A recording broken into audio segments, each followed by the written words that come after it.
Well, they're gaining in popularity on TV, shows that show you how to flip a house. And if you thought the boom was over in Minnesota, think again. According to RealtyTrack.com, Hennepin County in 2014 has had about 317 flips with a nearly 55% return on interest. And Amy Jurek with RE/MAX Advantage Plus is here with some do's and don'ts on flipping. Thank you so much for joining us. Thank you for the invitation.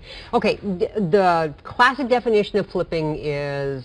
You basically buy a house in distress, do renovations, put it on the market to turn a profit.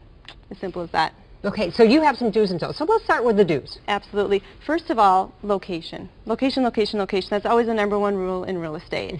When you're buying a flip, or really any home, you're going to want to buy in an area where the schools are strong and the property values are appreciating.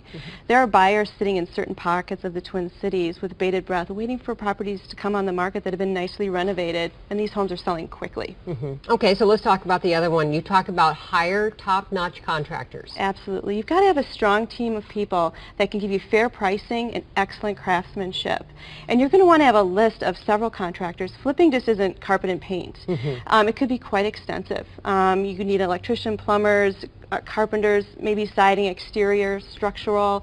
The list could go on and on. So you want a solid team and also many players in that team, because when you take on a flip, one of the most important things to do is get it back on the market quickly. So you need to make sure those contractors are available when you take that property into possession. Okay, and then are you looking for foreclosed properties mostly? Usually, that late, in the last few years, those have been the strongest because they were sold at such a discount that there was a good margin for those investors to make. But now foreclosures are a little bit on the decline, so it's a little trickier to find those good deals. Okay, so let's talk about some of the don'ts. You say don't overpay for the home. Don't overpay. This is a different real estate transaction than what you're normally used to, buying a home for your family to live in, and you think many years forward. It's a business transaction. You want to find the subject property, decide how far you can take that price, and then the renovation cost to come up with a good bid. And don't go over your bid. Stick to your numbers. And then you say don't overprice. No, absolutely not. Buyers can smell an overpriced home a mile away. So after you've done all that hard work, you've sourced the property, you've done the renovation, you're ready to put on the market, work with your agent that knows the area, knows the statistics, and where you can price the home. So when you price and you put on the market, you get bids immediately, if not multiple bids.